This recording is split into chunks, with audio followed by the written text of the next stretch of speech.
I can't remember. Do you guys swear on the show? Do you prefer no swearing? Just whatever. If you want to swear, same as Bear Buddies. Genuinely, just sure. Do what you want. Cool. All right, great. If you want to start the show with a big fuck you, then that's fine. Okay, basically. Fuck you, I'm Pete Warbis. This is like my podcast. Swearing, yeah? Welcome back to WITMOT. You shit. Today I'm joined by Tom, Anna and Jake, 3 dickheads I found online. This is my show now. You are listening to Pete Podcast. It's not even a clever name. It's just your name and then podcast. Yeah. All the logos change. We should do that. Just a big picture of my face. I'd love if all the logos, elbow or something. All the logos are exactly the same, but all the titles on everything are just the Pete Podcast. Even though clearly originally was someone else's. It's not like arranged in the right way, so like part of it's missing off the side of the logo or something. Or you've just scrawled Pete in MS Paint on the WITMOT logo. Original Pete Podcast. Scribbled out WITMOT.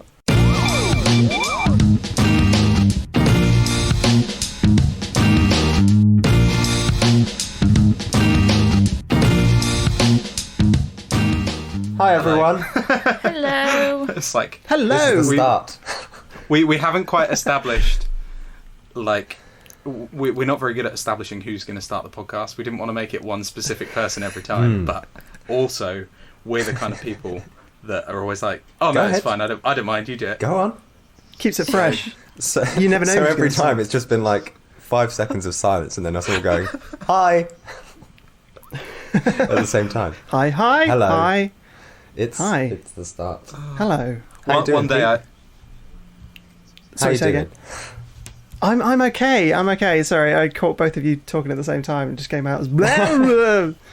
We interrupted you. I'm all right. My name's Pete. Pete Warbis. I'm senior animator at Framestore. I've worked at Industrial Light and Magic. I've worked at the Moving Picture Company. Today I'm going to talk about 5 animated sequences that were particularly influential or important to me. Trousers. This really, when you sent the list through, I was really good. Like I was telling the guys beforehand, it was nice to kind of have some that I really knew and really loved as well, and some that I had no idea what they were. So I've tried to choose a mix of stuff. Obviously, as soon as you mention animation, the Disney comes up. But I didn't want it to be 5 Disney animated sequences. So I tried to pick an eclectic selection. Awesome. But so you guys ready for me to just dive straight in? Go for it. I think we've all I guess before we start, I think we've all kind of taken a moment to watch them as well. So we don't necessarily know a lot about each individual thing, but we have at least seen each clip that you're going to be talking about, and we might as well link them in the description if people want to watch them, because it's quite a visual thing, I guess. Definitely. So. Definitely. Yeah, great idea. Welcome to the podcast. Top 5 pictures. We talk about visual things, and it's really cool, I think, because you work in animation, to see and hear from you directly, and definitely about these things that have influenced you and that have made a mark on you, so that it might, carry on into your career as an animator yourself. Definitely. Well, I think we wanted to, like, we've always said about our guests that, I mean, you're only the second one, but that we wanted to kind of both of you keep it sort of in tune with what our guests do or are interested in. And I think, Jake, you said about the, like, Walt Disney's favourite piece of animation is the Cinderella dress scene, right? And how interesting that was. So I just remember watching a documentary about Disney animation, and there was one of the head animators was talking about the Cinderella transformation and just how Walt Disney would talk about it, and it was just so cool to hear someone talk about animation in that way. Describe it in ways that it affects them. It's really cool. Yeah, I guess, like, disclaimer, if you didn't pick the same things as me as your top 5, then it just means you have really Then fuck Definitely agree.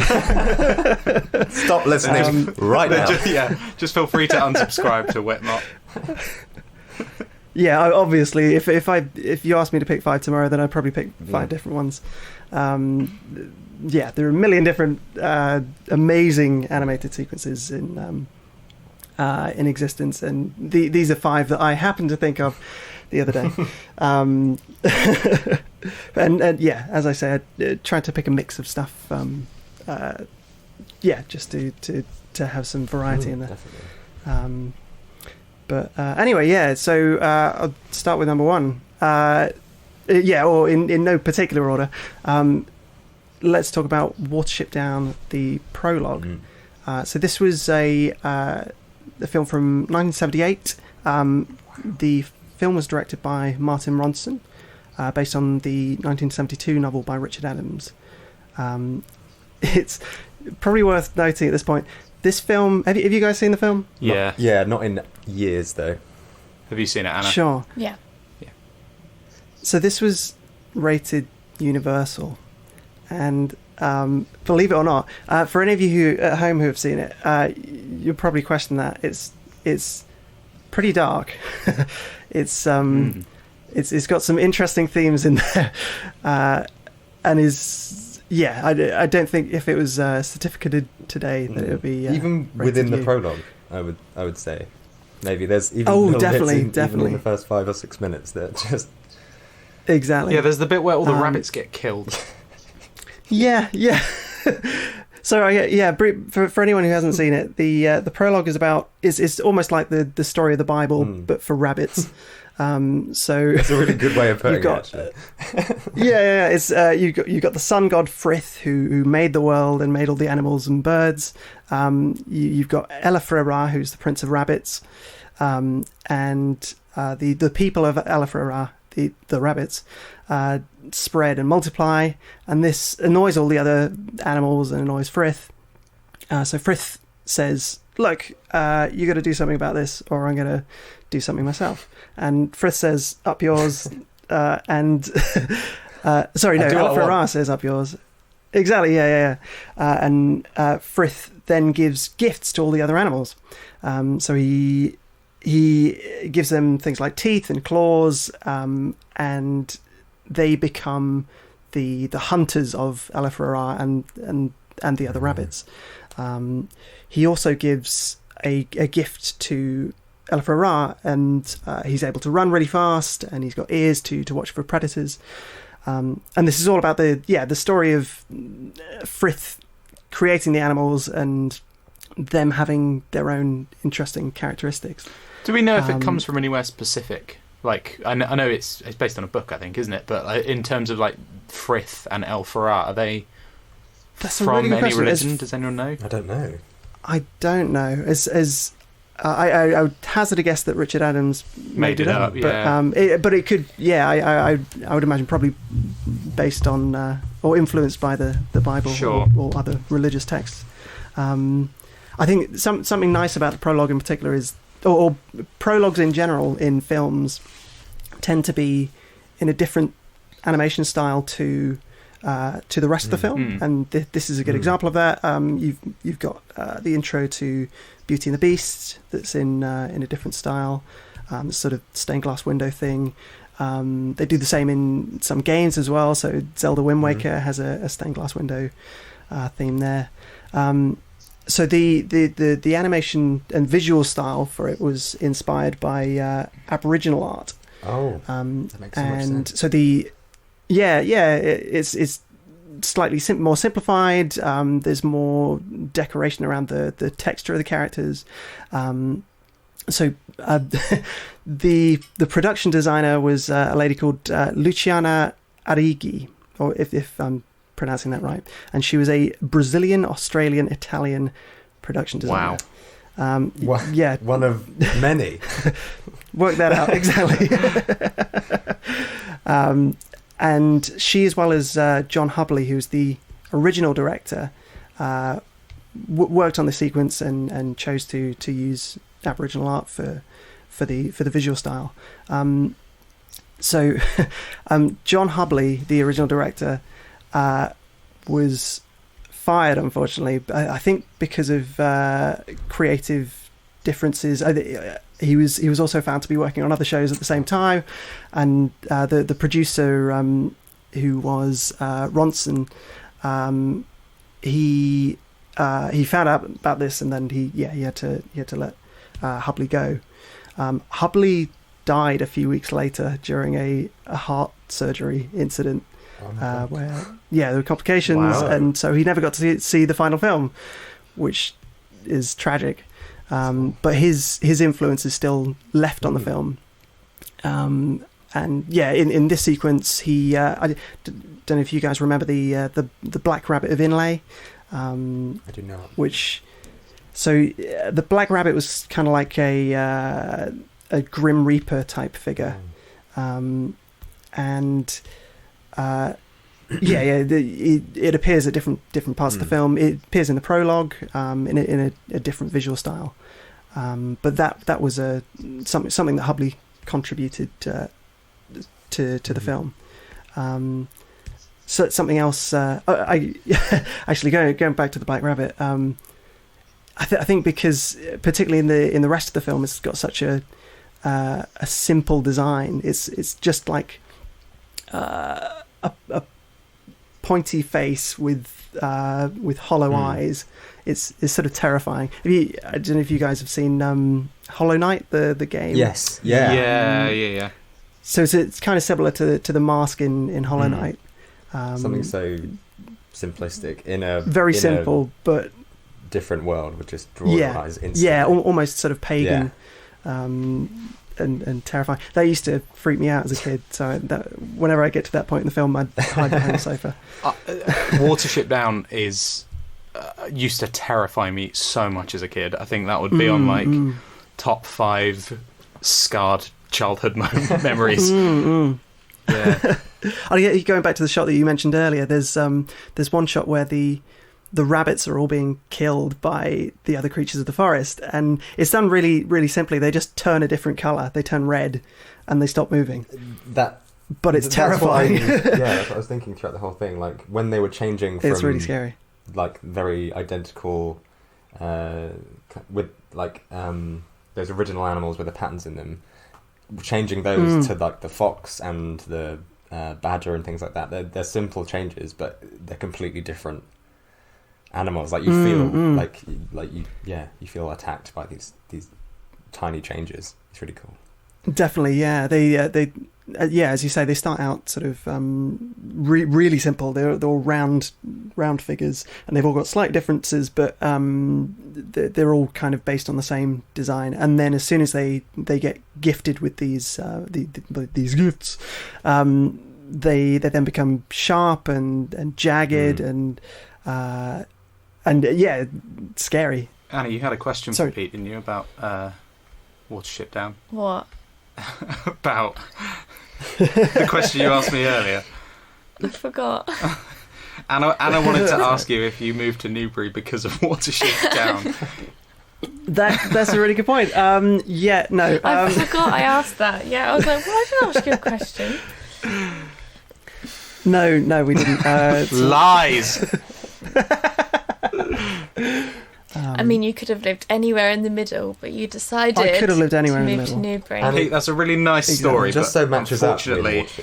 Yeah. Yeah, I mean, that was a big factor in our consideration of Newbury. Exactly, yeah. It's a really nice story about the whole Dorset thing, but we all know it's bullshit. It's just because of Watership Down. Straight for the rabbits. That's the name of this episode. Straight for the rabbits. Straight for the rabbits. I guess so a tiny bit more history about John Hubley, the guy that sort of created and inspired this sequence.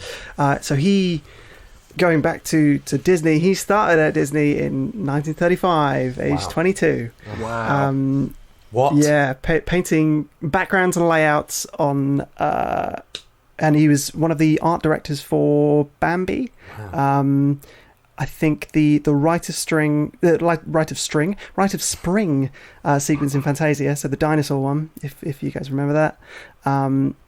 He was one of the art directors for Pinocchio, and I think possibly Dumbo as well. And he left Disney during the strikes in, I think, the 30s. No, early 40s. Can't remember. Evidently done my research. And then joined UPA and created the character Mr. Magoo. He's done so much. For which he, No way. I think, won an Oscar. But yeah, there we go. So Brief bit of history about cool. John Hubley. He also has the best name ever. Yeah. Hubley. Hubley. And also the Hubley Hubley. telescope was named after him as well. It's commonly mispronounced. He's made many contributions to art and to science. And Hubbly Bubbly. Hubbly Bubbly, yeah. Hubbly Bubbly, indeed. exactly.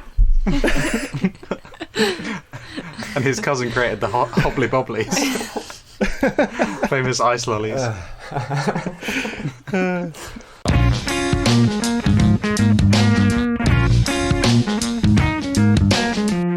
Anyway, shall we move on to the next one? Yes. Let's do it. So one that's a bit more pop culture, maybe. Nightmare Before Christmas. So the opening to this one. I've put a lot of openings of films in this list. I don't know exactly why. Maybe it's just they tend to be a bit more You don't watch the rest of the condensed film. story-wise. I mean, that's the reason, really. Yeah, he has the attention span of like a small bird. I literally looked up best animated films and then I just watched the beginning and that was all I could. That's all you could do. All I could stand.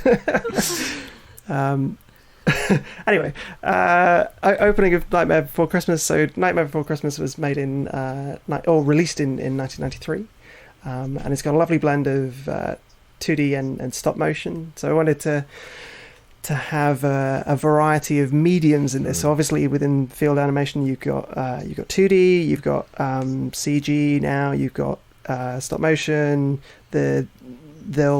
There may be a possible visual effects reference at the very end as well. We'll have to see. Depending on how much time we've got. So for those of you who haven't seen the opening of Nightmare Before Christmas, it's set in a town where the set of characters they live in the world of Halloween, and every year, so it's sort of like our version of Christmas. They count down to Halloween. They have a big party, and they all celebrate this festival. And it's got a lovely blend. Yeah, sorry, I said it's got a nice blend of 2D and stop motion. Everything is kind of off angle, and all of the designs for the sets are all forced and in strange twisted shapes. It introduces all of the different characters of the town. So you've got this mayor who's got a head that spins and has a happy face and a sad face. Sort of like good cop, bad cop in the 90s. But yeah, exactly.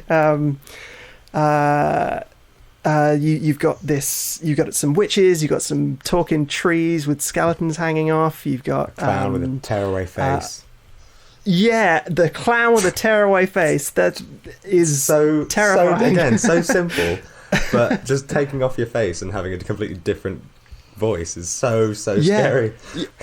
And there's nothing underneath as well, which is possibly what's just a hollow shell of a clown. Yeah, it's horrifying. A load of vampires, some people who have been sewn together. It's twisted and creepy and definitely appeals to my inner goth. Yes. So I guess part of the nice thing about using stop motion for this film is that stop motion is quite easy to have quite an erratic sense of movement, because with 2D animation, the way that you work is you usually have a pose, and you'll do your key poses. So you'll have like a character sitting up and a character sitting down, and then you'll do the in-betweens between that to then create that movement. And those might be done by somebody else. Whereas in stop motion, you have to work in a way that's called straight ahead. And that means that you start in one place and you have to keep moving forward, because you can't necessarily go from pose to pose and then fill in the gaps, because it's a real thing and you've got to physically move it. So you've got to have a much better sense of what the final thing is going to be. So you might do like a rough pass, or you'll have some storyboards to work with. But when you actually come to animating it, you've got to go from start to finish and hope that you don't mess anything up, which is a bit more tricky. But you can get some more interesting movement in there in terms of it's a bit more erratic, and it feels a bit more quirky, and that works particularly well for this kind of context where you've got creepy characters and things that aren't smooth and nice and lovely. Even in the Christmas town in this film, it feels kind of off. I remember just like even the clouds coming out of the train when in Christmas town, it just feels like they're still. It's not. They're not quite floating normally. It's just like that's a bit odd. Exactly. Is stop motion something that you had to sort of do as part of your uni course? So I did a degree in animation, and then I did a follow-up course in character animation. So short answer, no. Okay. But I did stop motion as a kid. That was one of the first things I did. So getting some clay and some Lego, and taking a picture, moving it on, take another picture, moving it on. I don't know if you guys have ever tried that. I think it's just so accessible. Like, it is so easy, especially when we're growing up, and even more so now with kids growing up, having video, full-on cameras and in their phones all the time. Like, they can make movies. I think there's a Lego movie set that they sell, like a Lego cell, that is for stop motion animation, like to create your own Lego movie. But any of you guys done a Bronze Arts Award before, or an Arts Award of some sort? It's like a thing, like a qualification we have in Britain. I did my bronze when I was in secondary school, and mine was on stop motion animation, so I had to. Super cool. So you could say I'm a pro. Did you do stop motion animation in your secondary school, Tom? In your degree? Yeah. I was probably 12 or 13 when I did it. So wow, excellent. I've been prodigy. I've been studying it for a while. You're only 16 now, aren't you? What do you? Next week. Next week I will be. What kind of thing did you do your animation on? So there were four of us, and we had to choose a theme to create this stop motion movie all together. So we did a superhero battle, and we each animated our own individual character. So my superhero was called Yogurt Boy. He covered in yogurt? He was just the top half of a torso. He didn't have any legs. His bottom half was a yogurt pot, and his arms his arms were frubes. So the less said on that, fantastic. The better. Yeah. It's less to animate, isn't it? Like, definitely. Just eliminates the fingers from being a thing you have to think about. Exactly. Yeah.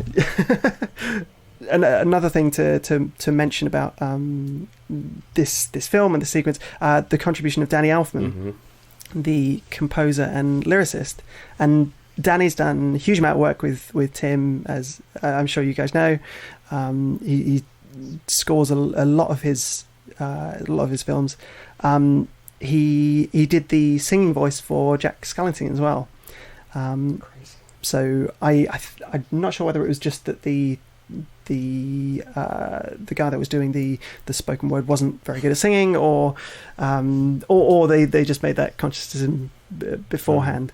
But also a fine singer. Yeah, a man of many talents. I remember going to see shortly before the lockdown. Actually, I was going to see The Nightmare Before Christmas live in London with Danny Elfman and kind of the whole cast of those.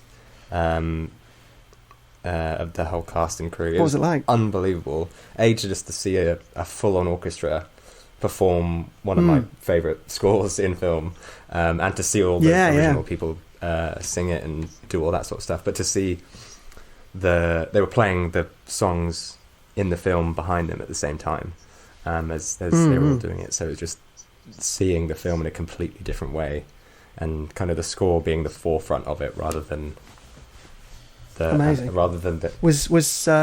Was Danny Elfman there? He was indeed. He wasn't conducting. Fantastic. He got someone else to conduct, sure. But yeah, he was performing. Ken Page was there, who was Oogie Boogie, Catherine O'Hara. Wow. But yeah, it was just incredible to see it in a different way, rather than just visually, I guess.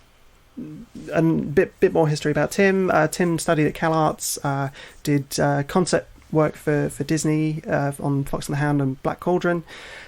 He created the short Vincent about I think a kid who thinks he's Vincent Price, which I think was his first foray into stop motion as well, and that style then essentially became the inspiration for Nightmare. But yeah, anyway, that's kind of why I like that sequence. A little bit about the guys behind it. Let's move on to a more interesting, obscure, kind of rare choice, obscure choice. Yeah, that's a good way of putting it.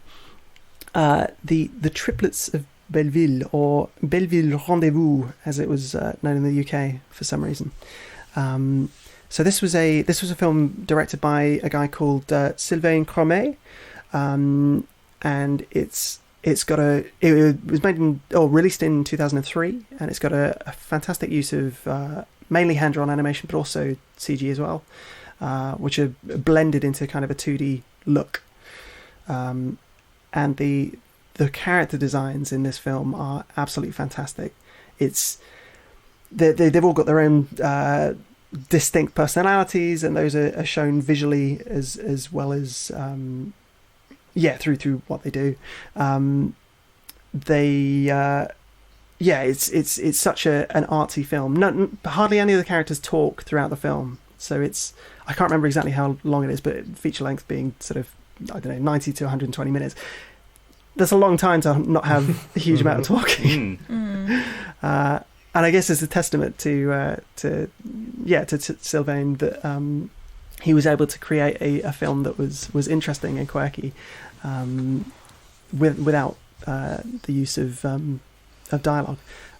So he also did stuff like The Illusionist. I don't know if you guys have heard of that.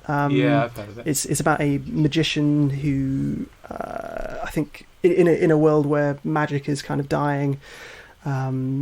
And he meets a girl, and she's still inspired by magic, and it's about their sort of relationship. But that's another one where he doesn't use a lot of dialogue, and it's more about their relationship through body language and what they actually do in the scenes. Is that animated as well, or? That's also animated. Yeah, it's a similar sort of style. It's maybe the character's a little less extreme. So this particular scene that I've picked out is it's set in a club in the city of Belleville, which I believe is a made-up city. I think it's supposed to be like a combination of New York and Montreal and or maybe Quebec. And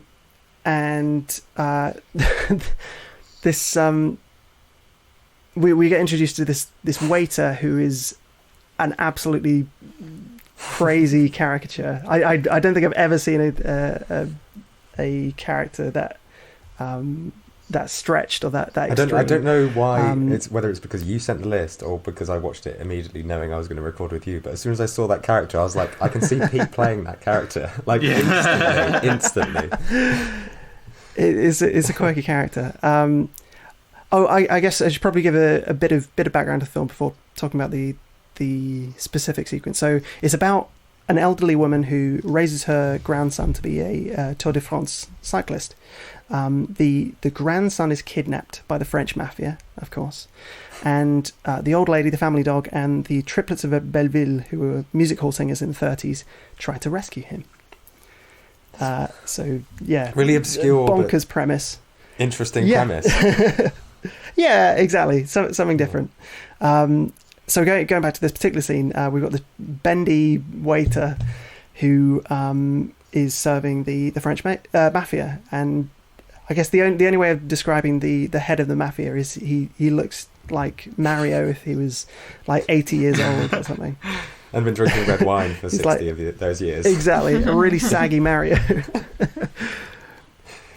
And the Triplettes de Belleville, this triplet of music hall singers, come on and they start playing this weird jazz improv in this club featuring a newspaper, a fridge, a vacuum cleaner, and a bike wheel. And the elderly woman who's trying to find her grandson comes on and plays the bike wheel. And it's such a bizarre sequence of strange music that they make, but it kind of works.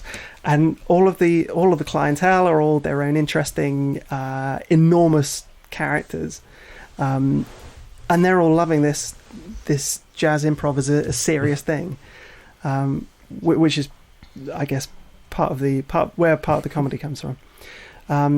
We then go into a dream of the family dog who dreams he can smell the grandson. That was is super weird. And this is while the Triplettes de Belleville are playing this jazz music, and it's very kind of off key. It sounds like I imagine if you were watching this on Weed, then it would be it'd probably be even better. It would make so much sense. You're like, okay, exactly, yeah. I feel enlightened. You'll get your vacuum and start joining in. Quite. I wonder if that actually works. I haven't actually tried that. We all will now as soon as we end the call. Watch the sequence if you haven't already. Maybe that's an idea for something we can post on our Instagram page. Us trying it. Yeah, we'll have to try it.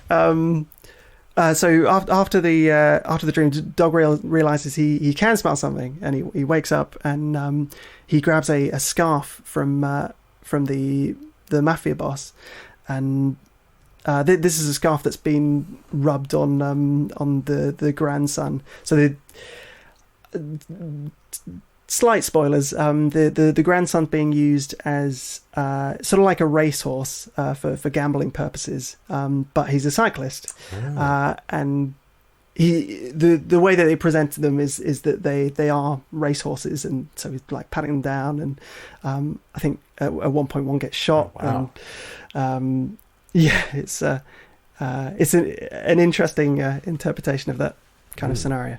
And the grandmother then has a look at one of the newspapers and manages to piece together in about 5 seconds the mystery of what's happened to her grandson. And it's all plastered across this one newspaper. And it's an absolutely mad sequence, but I love it. And it's I guess something. It's important to recognise international animation and art, and I felt this was a good example of that. Definitely, it's really cool. If you haven't seen Triplettes de Belleville, check it out. It's a weird watch, but it's made me really want to watch it. Yeah, me too. What I found really interesting about that one, and watched it down, I guess, as well, Nightmare Before Christmas and your next one, is just kind of really getting you into the scene straight away. With what they're showing, placement of the shots, or how they're animating things, like in Le Triplettes de Belleville, it's like the aerial shot of the town, and it comes down, and then it's just under the car, so you're just immediately in there, and exactly. You're just without any context. I just found that really interesting. I probably made even less sense not knowing anything about the film. But even having watched the film, it's still very bizarre, but in a thoroughly enjoyable way.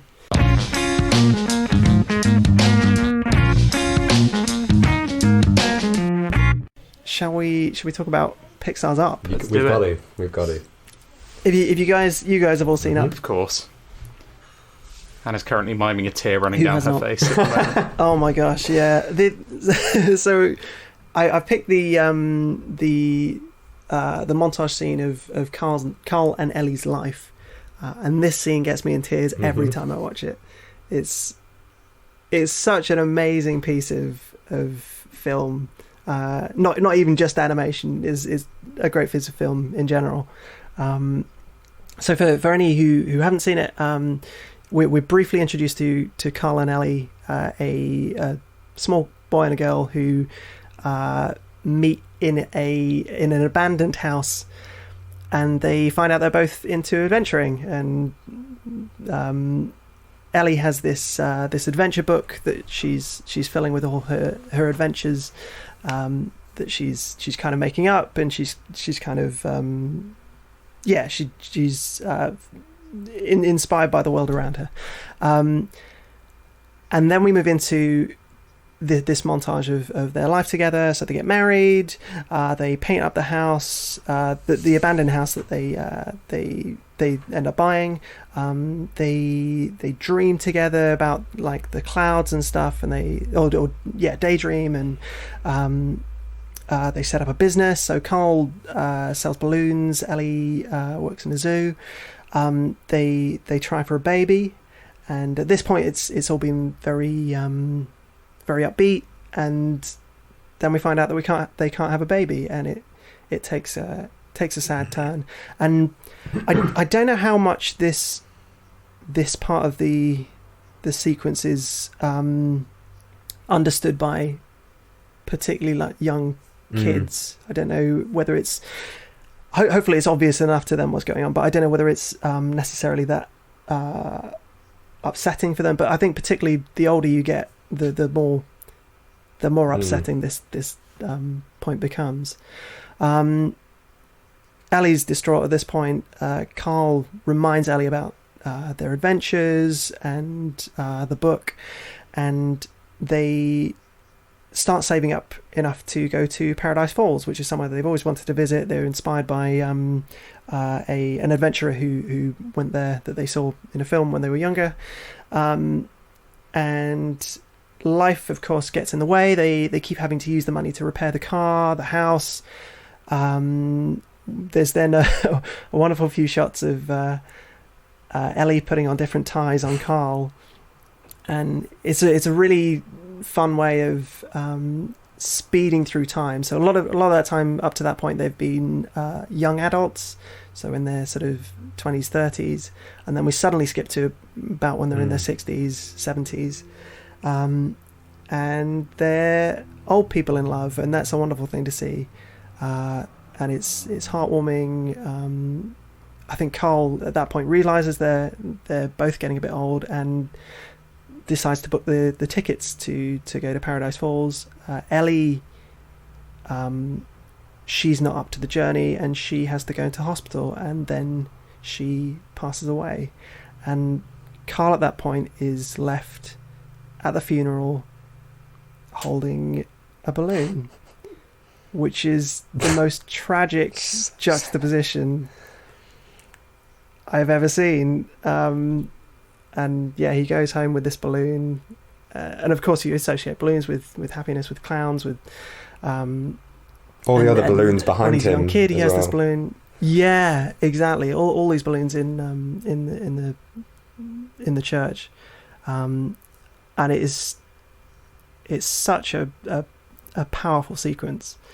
So the film itself was directed by a guy called Pete Docter, who's been a Pixar veteran, co-directed by Bob Peterson. They wrote the script, the screenplay, the music. So I guess another important point to make about this sequence is there's no talking, really. I think apart from maybe one shot at the very beginning where the family are cheering in the church, there's just music. This happy, I guess it's a waltz, wrote by Michael Giacchino, who's done Incredibles, Ratatouille, Inside Out, Coco, amongst millions of other films. Those are just his Pixar films, and it's I guess it's another example where you don't need dialogue to tell a good story. You can tell so much just through images and body language and what the characters are, how they're looking and telling how they're feeling just through their movement and through their expression. And for me, that was why it was such a wonderful piece of and with the music, isn't it the same motif over and over and over, just with different instruments, different tempos, different everything. Like again, it's just kind of keeping it simple, but it just kind of trying to make the most simple things kind of the most beautiful that they can be. Exactly, it's wonderfully thematic. That just da da da da is then adapted and varied, and to start off with, it's as you say, it's bright, it's upbeat, and then when they're in the church, you still get that same theme, and it's still in the same key. It's not changed to a minor key, but it's just a lot slower. It's a lot more drawn out, and it's tragic. But in a wonderful sense. That's what life is. Everyone knows that music. Yeah. Yeah, it is a life in about, I can't remember exactly how long it is, 5 minutes, something like that.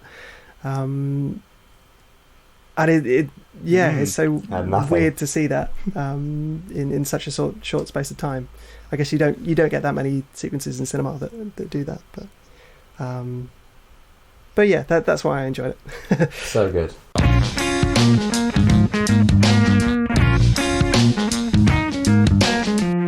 Honourable mention. An honourable mention.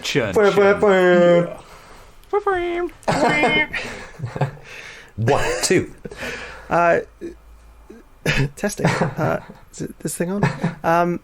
So I mentioned that I wanted to have a variety of I'll talk about a variety of pieces and of different mediums, and one area of animation that I feel gets overlooked a lot and gets a lot of hate actually is visual effects animation, particularly of recent, and there are many reasons for that.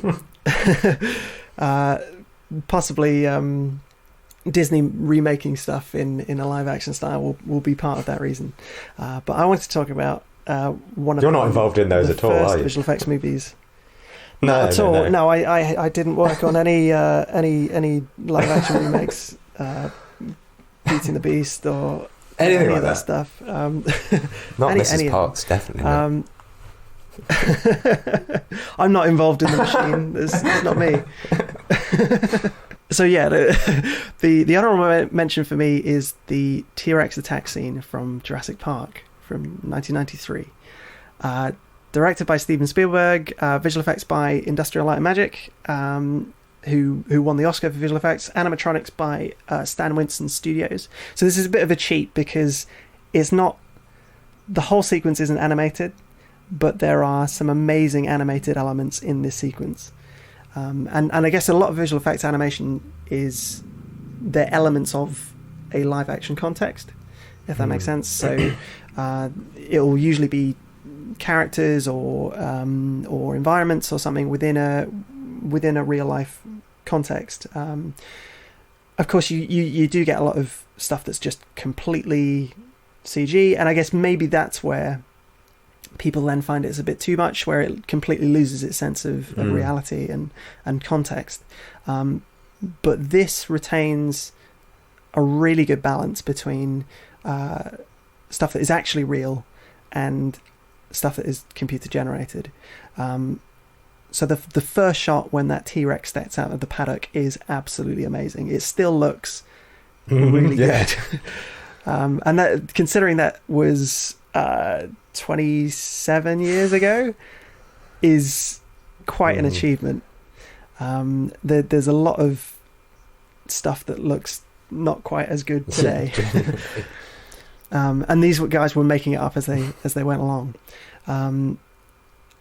So a few people who worked on this sequence. Phil Tippett, who was he was a stop motion animator. He developed a technique called go motion, which is where you use stop motion, but you film things moving between frames, so you get motion blur. Oh. Which then helps to make things look more realistic. So I think they did. He's done loads of films. I think stuff like RoboCop, the original RoboCop, if you'd seen that, Terminator, stuff like that. I've noticed as well. They've kind of started using motion blur in video games now as well to make it more realistic. Oh definitely. It's just all this.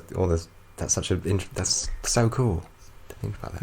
It makes a huge amount of difference, and it's not something you necessarily notice, but as soon as it's not there, then it becomes more obvious. And again, that's a relative point about visual effects animation as well. It's one of those things that you know if it's not right, because you know what things should look like roughly, and if it doesn't look realistic, or if it doesn't look like it should fit in that universe, then it takes you out of the scene immediately. And this stuff still stands up. So Phil Tippett was he did some original stop motion tests for Jurassic Park, and they weren't bad by any stretch, but they didn't stand up to Spielberg's expectations. And while they were doing that, Dennis Muren at ILM, who was leading the effects team, was developing the Gallimimus chase scene, and they were initially going to do some dinosaurs in the background, because that was all the technology allowed for at that point. And then one of the guys thought, well, why don't we try doing a T-Rex? Let's give it a go. Let's give it a go. See what it looks like. Easy peasy. Exactly. That's how he said it as well. Yeah, easy peasy. Yeah. And Stephen immediately cried. So this was one of the guys that thought it would be a good idea to do the T-Rex test. This is in the credits. This is a guy called Steve Spaz Williams.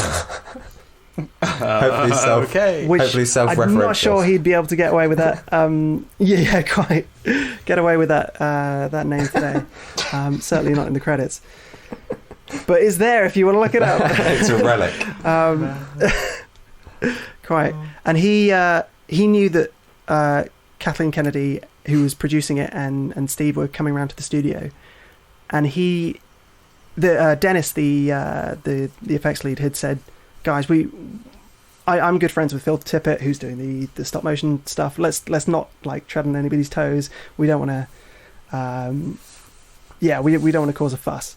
And Steve decided to leave this T-Rex test on his monitor when Kathleen and Steve came to the studio, and they saw it and they were absolutely blown away. And then they said, Phil, we're not doing it in stop motion anymore. Which obviously was a huge blow for Phil and his studio. But Phil then came on to, because Phil had done dinosaur stuff before, he then came on to the ILM team and worked with them to help their animators and to make it look as realistic as they could, and to help particularly with the motion of stuff. So when we talk about animation, there's so many different jobs that go into animation. You've got you've got lighters, modelers, riggers, all people who do different jobs, and then you've got the animators who, in CG and stop motion, those are the guys who move the puppets. They're not necessarily people who design the characters. They're whereas they might be in the 2D world, but in the CG and stop mo world, they're more. They tend to be more people who move, who know a lot about motion. I guess it's a huge testament to those guys who worked on that initial film for the study that they did with. They went to the zoo. They looked at ostriches and emus and elephants and giraffes and tried to get as much reference as possible for the motion of the dinosaurs. So obviously the Brachiosaurus scene, they used elephants as reference. For T-Rex and stuff, it was more stuff like ostriches, because they're the biggest birds that we currently have, and the motion of their legs is fairly similar on a smaller scale but you can certainly get a lot of inspiration from that kind of stuff. Yeah. And I guess something else about this production is that they, through discussions with paleontologists at the time and the artists and animators working on the film, they actually changed the way that people understood how a T-Rex might move. So in a lot of older productions, you might have T-Rex being quite upright, and if you've seen King Kong, you'll see its tail on the ground and dragging. Whereas, of course, actually the tail was more of a counterbalance for the head, and it was much more of it moved in much more of a kind of flat way. Something about the roar of the T-Rex. It was apparently a combination of like a tiger, an alligator, and a baby elephant.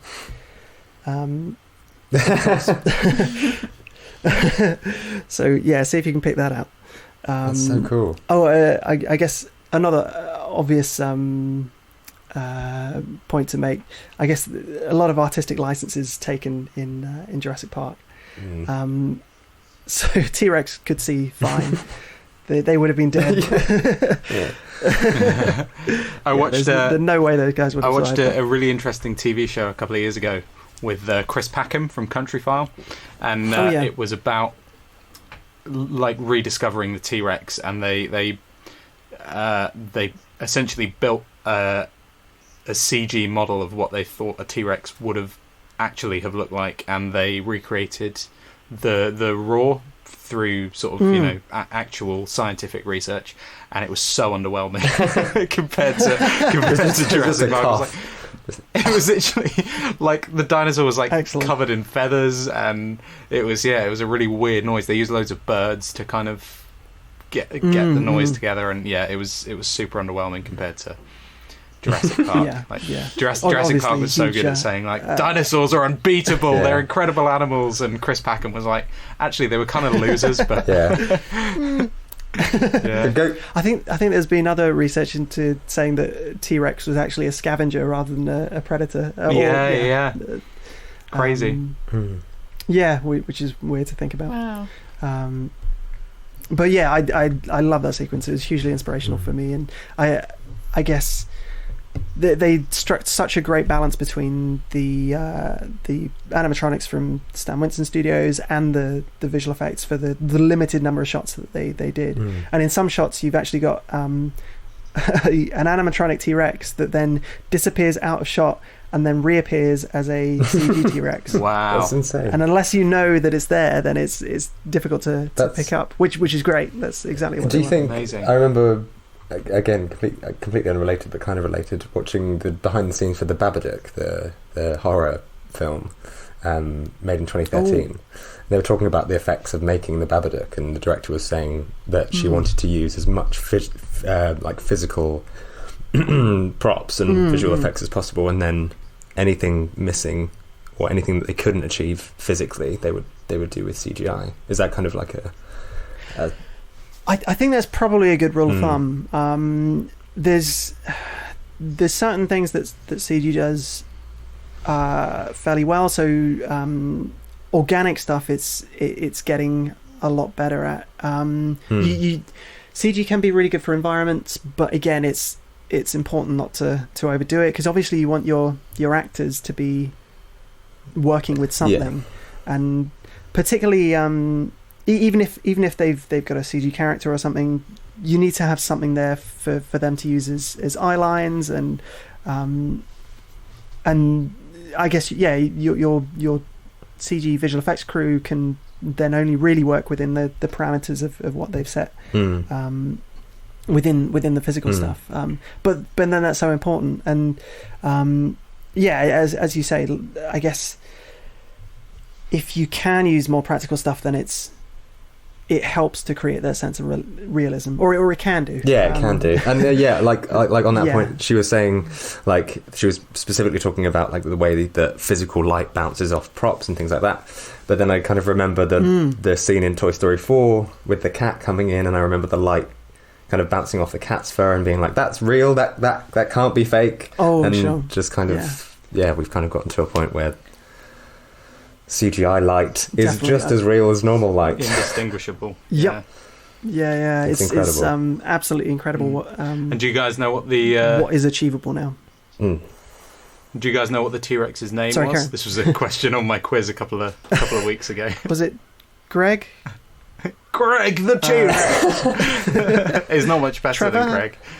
Do you guys remember? Jake is it a girl's name? It is a girl's name. Of course it would be. Roberta. Is it like Mum? It is. Oh, is it? Roberta. Oh, I thought it was like Mama or something like that. Roberta. Is that an official fact, or is that just what they called it? Yeah, so I think they were filming. Well, yeah, I guess that's what the crew called it. Apparently, the fans call it Rexy, but it's actually called Roberta. Roberta the T-Rex. I love it. But fans historically have absolutely no life. So I was agreeing before you said that. Like, yeah, I know exactly what you're going to say. Fans are That's really cool. What was coming? Too geeky. Cool. Pete, let's talk about your number one. Number one. Yeah, cool.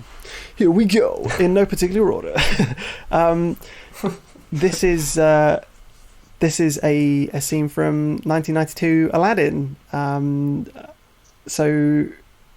This is Friend Like Me, what a classic. the Genie song. Exactly. I mean, there are so many Disney sequences that are absolutely incredible and that could have picked. I went with one that I know a bit about the animator, or the animators, supervising animators, and obviously it's any excuse to talk about Robin Williams. I mean, you were saying any other sequence from any other Disney animation film, but any other sequence that the Genie is in could have equally been in this. It's exactly. Every single one is incredible.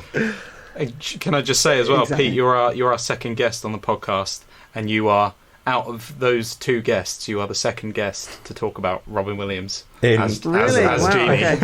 Yeah. I think that has to be a theme from now on. Yeah. We're talking about our favourite Mao-Am flavours, but please do talk about Robin Williams as the Genie. That's my honourable mention.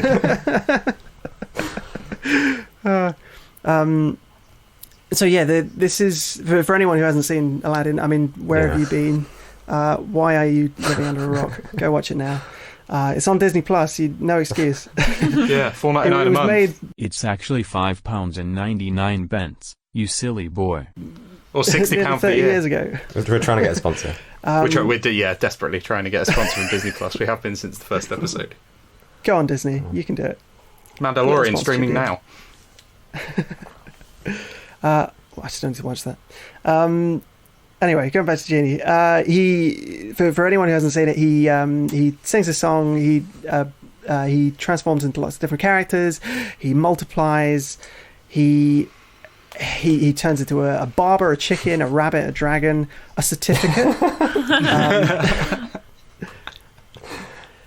It's an absolutely crazy sequence, and because the Genie is so amorphic, and they can do whatever they want with it, and that's a wonderful thing. One, I guess, interesting thing to note in this sequence is that the backgrounds are really plain. It's usually just a gradient of two different colors, and I guess a lot of that is to emphasize like the dreamlike quality of this song. But a lot of it just helps to strip away all distraction from the important stuff, which is the Genie and the song that you sing for Aladdin. So the animation is just jaw-dropping. It's amazing in this sequence. It was done by or supervised by a guy called Eric Goldberg, who supervised the character of the Genie. Inspired by a guy called Al Hirschfeld, who was an American caricaturist. He did a lot of sort of smooth line stuff and a lot of simplifying characters, and of course voiced by Robin Williams. And you see Robin's face in the Genie design and Eric did such a great job of capturing that, and indeed capturing all of the different characters that Robin portrays in the film. It was the film as a whole was directed by Ron Clements and John Musker, who did Little Mermaid, Hercules, Moana, and the music was by Alan Menken, lyrics by Howard Ashman and Tim Rice. So Alan's obviously a huge composer. I think he's, unless I misremember, he has the largest number of Academy Awards. I might be wrong. According to a quick Google, Walt Disney actually has the most Oscar wins. Lol. Get wrecked, Alan Menken. Of any person. Obviously a huge Disney man. He's done an incredible amount of work, and his talents show through in this sequence as well. So I guess a brief bit of history about Eric Goldberg, the supervisor. He started working with Richard Williams, who did Who Framed Roger Rabbit. So I got the chance to meet Richard in probably about 5 years ago. Richard's unfortunately passed on now, but he was an incredible animator, and he did a lot of stuff with he was an incredibly influential figure as well. So Eric started working with Richard, moved to his London studio and rose through the ranks there to a position of director. During the 80s he started his own London-based commercial studio, before then moving to Disney for this show.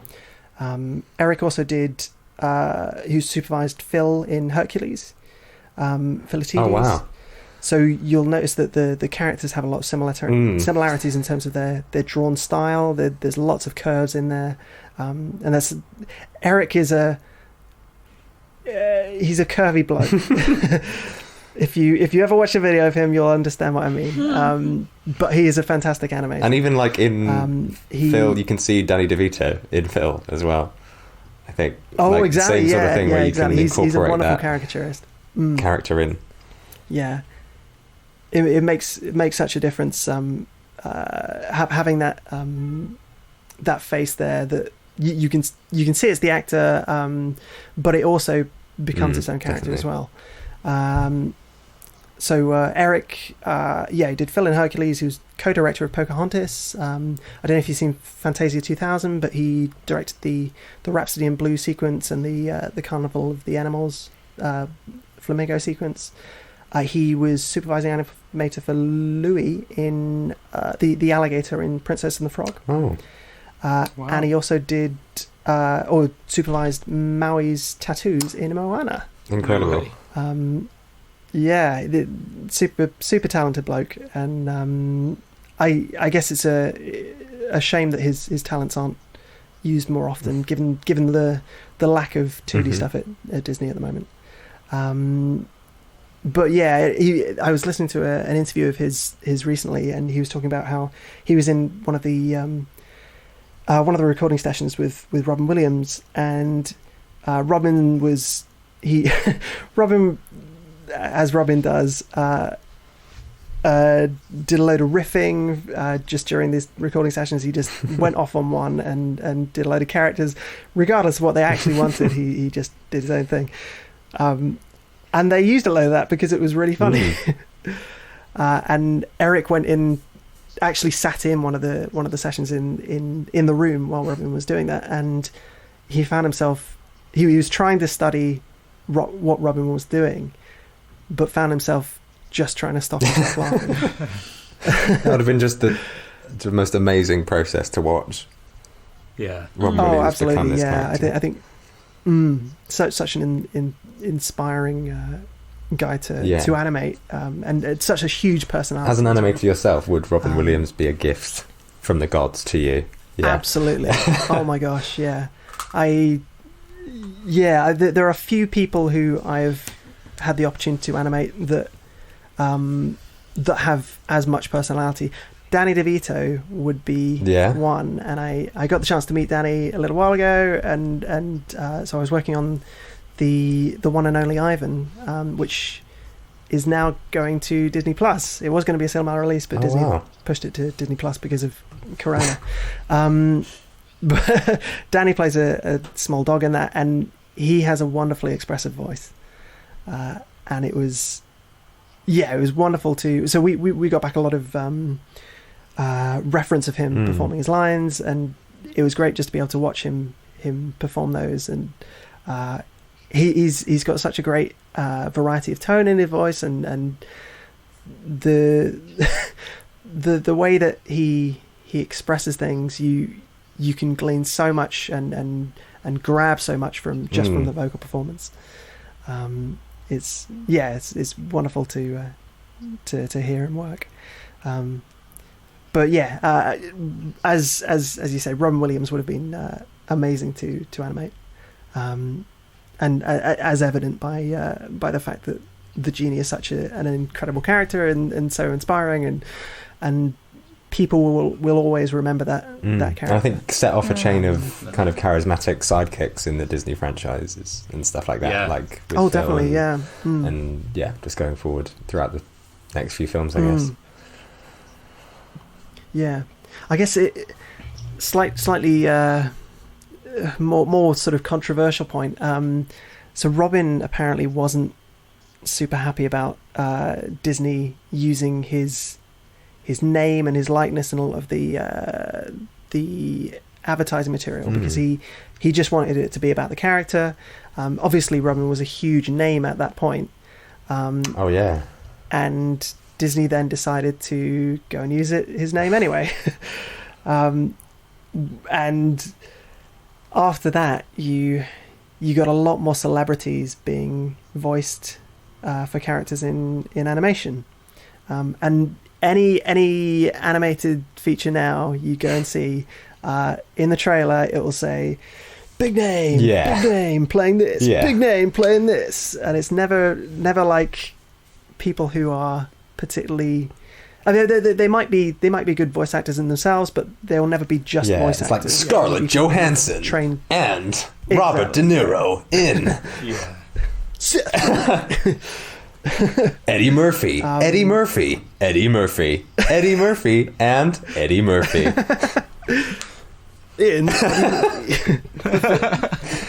That's a different film in itself.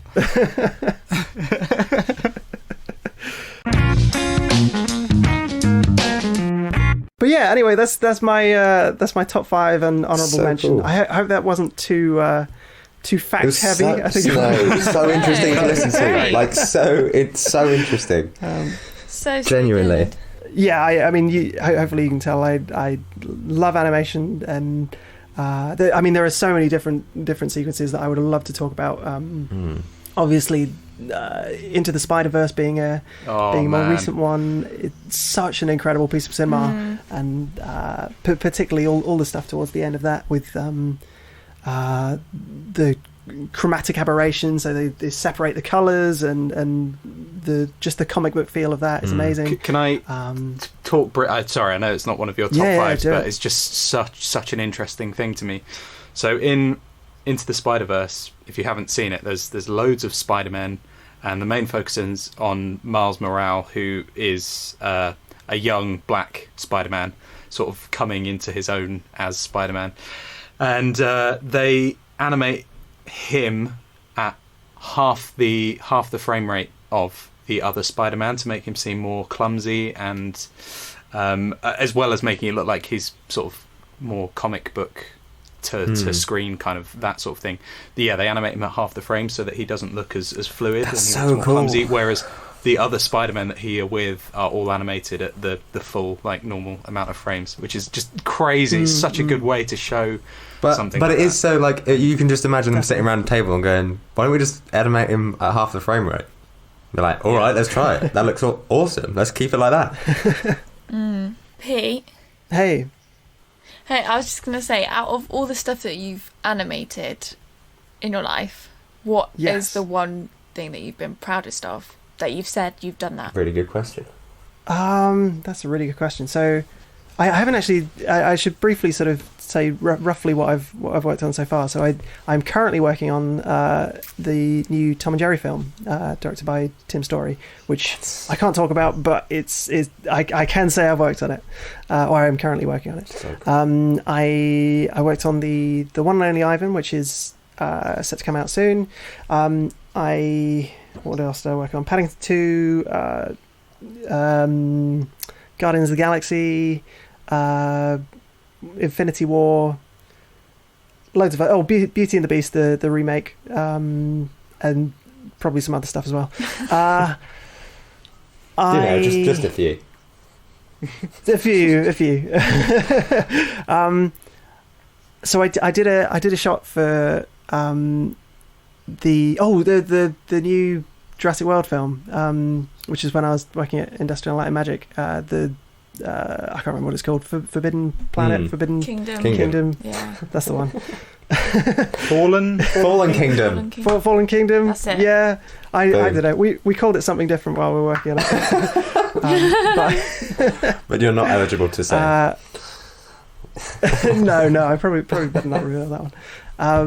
But I did a shot with the 4 baby raptors when Owen's training them, and they're running around everywhere going crazy, and then Blue is the only one that's listening, and they all turn around and start following Blue, and Owen looks up to the camera and said, "Did you see that?" or something like that. And that was a great shot to work on. That was really good fun. Oh, that's so cool. Really good length. I wonder. Oh, sorry. Go on. Carry on. I was just going to say that usually with particularly with modern films, you'll be lucky to get a shot that's anything over like 4 seconds, and I think that was about 16 seconds. So it's a gold mine. It was a good length. Yay. Yeah. Very cool. Well done, Pete. I love that bit. Sorry. Yeah. Thanks. It's good. It was fun to work on. Nice. Well, thanks, Pete. Thank you so much. It's so interesting. Yeah. I hope you guys enjoyed it, and I hope you guys at home enjoyed it as well. Come back on soon. It was. Yeah, definitely. Oh, defo. I'll pick 5 more. We'll just keep this going for weeks and weeks and weeks and weeks. Well, welcome to the animation podcast. What was it called? Pete Podcast. Pete Warbis Podcast. Pete Podcast. Pete, tell everyone who's listening at home what you've got going on. If you want to plug anything, now is your time. Oh, sure. So go visit PeteWarbis.com for all your latest Pete Warbis news. And for his podcast. Just ate a sandwich. I also do a YouTube show with a guy called Tom Hazelden. I don't know if you know him. We get naked and we play video games, and it's called Bear Buddies. So go check out Bear Buddies if you like watching 2 guys nude Be right back. playing video games. No offense, Pete. No, I can't even speak. No offense, Pete. I was going to say no offense, Pete. That sounds shit. It does sound terrible, doesn't it? I'm kidding, of course. But yeah, if that intrigues you or not, if you like video games, go check it out. If you don't like video games, go check it out. If that concept sounds absolutely awful to you, go check it out out of curiosity, because you might be surprised. We need the views. We do need the views. So I think that's probably my fair share of plugs for the day. Fantastic. Nice. But thank you guys ever so much for having me. It's been it's been so fun. good. Awesome. And great to talk about animation. Well, yeah, we've enjoyed having you. Yeah. Thank you, Sean. I've forgotten the outro music. Jake's doing the outro. I've forgotten. We could just make... we could all just individually sing what we think the intro music is, and I'll fade the intro music over the top of it. Okay. Ready? I'll do a countdown. 3, 2, 1. Down. That's